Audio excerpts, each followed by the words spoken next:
ওম অখণ্ড সংহিতা বা শ্রী শ্রী স্বামী স্বরূপানন্দ পরমহংসদেবের উপদেশ বাণী সপ্তম খণ্ড। দৃষ্টান্তের শক্তি। শ্রী শ্রী বাবামণি বলিলেন, তোরা বোধহয় শুনতে চাইবি কিভাবে ভগবানের নামে আমার রুচি এলো। পিতামহ ছিলেন অসাধারণ জাপক পুরুষ। যখনই কোনো জাপক পুরুষ বাড়িতে আসতেন তখনই দেখতাম শত কর্মব্যস্ততার মধ্যেও পিতামহ ফাঁক করে নিয়েছেন তার সঙ্গে বসে ঠাকুরঘরে 2-4 ঘন্টা জপ করার জন্য। সৎলোক এলেই পিতামহের আলাপের বিষয় ছিল জপ, তপ, ধ্যান, ধারণা ইত্যাদি। আবাল্য এসব কানে শুনতাম, ফলে মন আপনা আপনি কতকটা অনুকূল হয়ে গেল। পিতা চালাতেন লোহার কারখানা, মজুর মিস্ত্রি নিয়ে তার কাজ, কিন্তু সর্বদা দেখতাম তার শিয়রের নিচে একটি ছোট রুদ্রাক্ষের মালা। অধিকাংশ সময় তিনি শয্যায় বসেই নাম জপ করতেন। জ্যেষ্ঠতা তো ছিলেন পিতার নিত্যসঙ্গী ও সমকর্মী, তাকেও দেখতাম প্রত্যহ প্রচুর সময় জপ করছেন। পিসিমা প্রায় সারা বছরই পিত্রালয়েই থাকতেন। প্রত্যহ তাকে দেখতাম পিতামহেরই মতো দৃঢ়া নিষ্ঠা নিয়ে দীর্ঘকাল ধরে জপ করছেন। পিসেমশাই ছিলেন পিতামহেরই মুহুরী, তাকে দেখতাম ঘুমের ঘুরেও করে জপ করে যাচ্ছেন।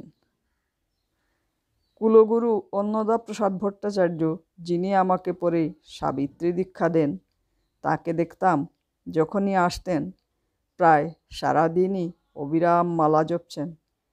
এত দৃষ্টান্তের সামনে নামে রুচি না আসাই অস্বাভাবিক। প্রলোভনে পড়িয়া নাম জপ আরম্ভ। শ্রী শ্রী বাবামণি বলিলেন, কিন্তু নাম জপ কার্যটি শুরুও তো সহজে হয়নি। বিদ্যালয়ে নিচের শ্রেণীতে পড়তুম। একজন শিক্ষক এলেন বিদেশ থেকে, বড়ই ধার্মিক। তার প্রতি সব ছাত্রেরা আমরা আকৃষ্ট হলাম। ক্লাসে বসে পড়াতে পড়াতে তিনি একদিন বললেন, গুলঞ্চের রস যদি কেউ খায় আর 1,00,000 বার নাম জপ করে তাহলে সে সিদ্ধি লাভ করে।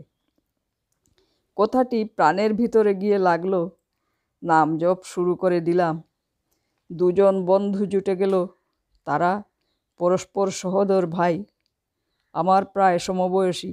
তাদের সঙ্গে প্রতিযোগিতা করে নাম জপ বেশ চলতে লাগলো। একটি করে নাম ধরি আর লক্ষ্য জপ শেষ করি। অবশ্য একদিনে নয়, প্রত্যেক সপ্তাহে। একটির পর একটি করে সরস্বতী নাম থেকে শুরু করে বহু বহু নামের পরে লক্ষ্য জপ একেবারে কালী নামে গিয়ে ঠেকল। উল্লেখযোগ্য আর কোনো দেবতার নাম যখন বাকি রইল না, তখন জগদীশ্বর, পরমেশ্বর, পরমাত্মা, পরম ব্রহ্ম প্রভৃতি নাম 1,00,000 করে জপ করতে লাগলাম। সর্বজপের প্রণবে পর্যাবসান। শ্রী শ্রী বাবামণি বলিলেন, এই সময়ে এক মহাপুরুষের দর্শন হলো। তার নাম আমি জানি না।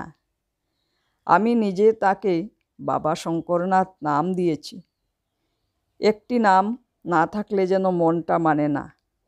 তাকে আমি নিজেই কল্পনা করে উত্তরাখণ্ডের প্রসিদ্ধ যোগীদের অন্যতম বলে মনে করে নিয়েছি। তাকে দেখে আমার দানেচ্ছা জাগ্রত হলো। 8.5 আনা পয়সা নিয়ে গেলাম 1 মাইল রৌদ্রের মধ্যে হেঁটে তাকে তা দান করতে। তিনি নিতে চাইলেন না। জোর করে গছিয়ে দিলাম। তিনি স্নিগ্ধ দৃষ্টিতে আমার পানে তাকালেন। সেই দৃষ্টি যেন আমাকে রূপান্তরিত করে দিল। আমি যেন জীবনটায় একটি নূতন অর্থ অনুভব করলাম। অথচ আমি নিতান্ত বালক, নিজের অনুভূতিকেও ভালো করে বুঝতে পারি না। এই সময়ে কাশিধাম থেকে একজন বিখ্যাত পণ্ডিত সাধু ধর্মপ্রচারে এসে পিতামহের অতিথি হলেন। তিনি আমাকে তার আশ্রমে নিয়ে যেতে চাইলেন। আমি রাজি হলাম, কিন্তু পিতামহ সম্মত হলেন না। তার সঙ্গে পিতামহের আলোচনা হলো যে উপনয়ন হবার আগে গায়ত্রী ও প্রণব জপ করা যায় কিনা। তিনি সনাতনী সাধু, তিনি বিরুদ্ধে মত প্রকাশ করলেন। মনে হলো পিতামহ যেন তার কথাটি পুরোপুরি মানতে চান না, মাত্র অভ্যাগত সন্ন্যাসী বলেই তার কথাতে সায় দিয়ে যাচ্ছেন। এই ঘটনার পর থেকে আমার মন প্রণব আর গায়ত্রীর দিকে ধাবিত হলো। পিতামহের হাতে লেখা পুঁথি থেকে গায়ত্রী বের করে মুখস্থ করে ফেললাম, কিন্তু জপের তেমন রুচি তখনও এলো না। ফরিদপুর থেকে একটি ব্রাহ্মণ পণ্ডিত এলেন। তিনি গেরুয়া পরেন। 2-3 দিন তিনি বাড়িতে রইলেন। পিতামহ প্রতিদিনই দীর্ঘকাল তার সাথে ধর্ম আলোচনা করলেন। যেদিন তিনি চলে যাচ্ছেন সেদিন তার চলে যাবার কালে পিতামহ নিজ পূজায় ব্যস্ত। কিন্তু তিনি চলে যাবার পরে পিতামহের মনে হলো যে অনুপনীত অবস্থায় প্রণব ও গায়ত্রী জপ করা যায় কিনা, জিজ্ঞাসা করা যাক। পূজার মাঝখানেই পিতামহ আমাকে এই বিষয়টি জেনে নেবার জন্য ছুটে রাস্তায় বেরোতে বললেন। আমি খানিকটা পথ গিয়ে পণ্ডিতজিকে ধরলাম এবং প্রশ্নটি উপস্থিত করলাম। তিনি বললেন, না, পারা যায় না। আমার মনে হতে লাগলো পারা যায় কি না যায় একথা বলবার ইনি যেন ঠিক অধিকারী নন। ফিরে এলাম। পূজান্তে পিতামহ উঠে এলে তাকে সব কথা বললাম। তিনি হেসে বললেন, পণ্ডিত আর সাধক দুটা আলাদা বস্তু। পিতামহের কথার মানে আমি সম্পূর্ণ বুঝলাম না, কিন্তু গায়ত্রী জপে লেগে গেলাম। এর কিছুদিন পরেই পৈতা হলো। কুলগুরু অন্নদা ভট্টাচার্য মহাশয় এসে পৈতা দিলেন। গায়ত্রী জপ শুরু হলো। কিছুদিন পরে গায়ত্রী নিজে নিজেই প্রণবে পরিণত হয়ে গেলেন। বাস্তবিক যেন সর্বজপের সেইখানেই পরিপূর্ণতা, যখন তা এসে প্রণবে পর্যবসিত হয়।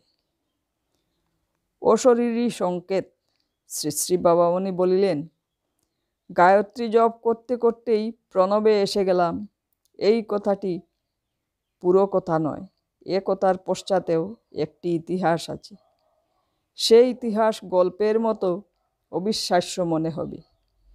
ক খ গ ঘ পড়তে বসলেই যদি তরুণ বাল্যে সবগুলি অক্ষর গুলিয়ে যায়, আস্তে আস্তে একটি ওকার ও তার উপরে চন্দ্রবিন্দু হয়ে যায়, তবে এই অভিজ্ঞতার মধ্যে বালকের নিজ পুরুষকারের অভিজ্ঞান কোথায়?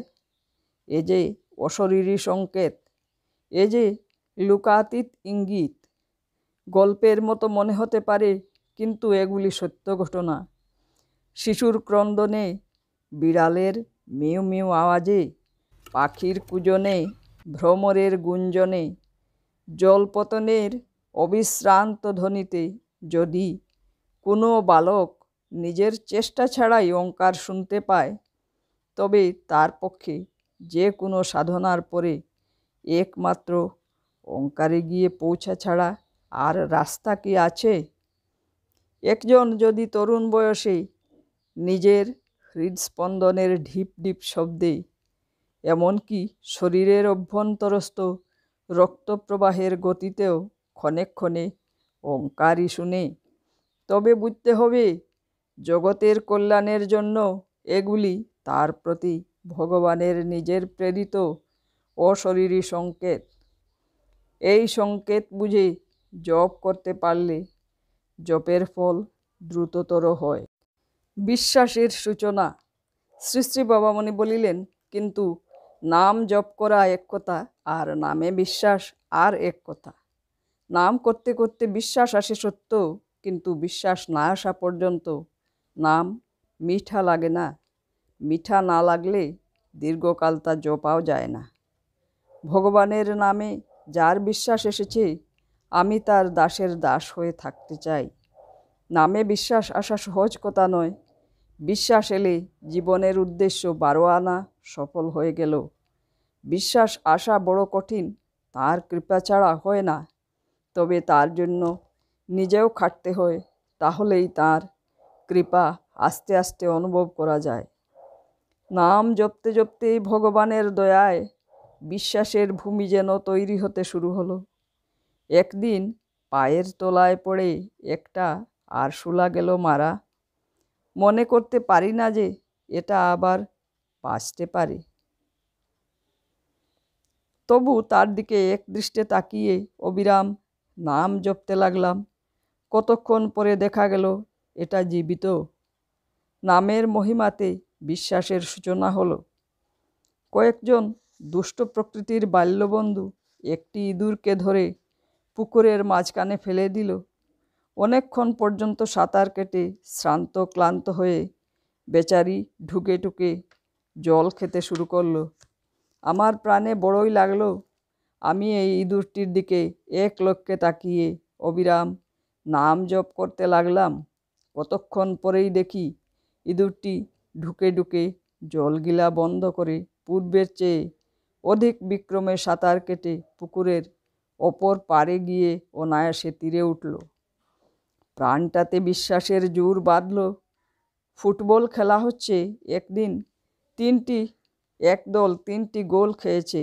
তাদের মনের নিরানন্দ ভাব দেখে ব্যথা অনুভব করলাম। প্রাণপণে নামজপ শুরু করলাম। 15-20 মিনিটের মধ্যে দুর্বল পক্ষ 3টা গোল শোধ করে ফেলল। খেলা ড্র হলো। কবে কোথায় কি হলো সেই সব কাহিনী তোমাদের শোনানো ভালো নয়, তাই সেসব আর বলবো না। কিন্তু এইরকম শত শত ঘটনায় যখন দেখা গেল নাম সেবকের পরাজয় নেই, তখনই প্রাণ ব্যাকুল হলো যে বিশ্বজগৎকে নামের মাহাত্ম্যে কি করে বিশ্বাসী করি। হরি ওম।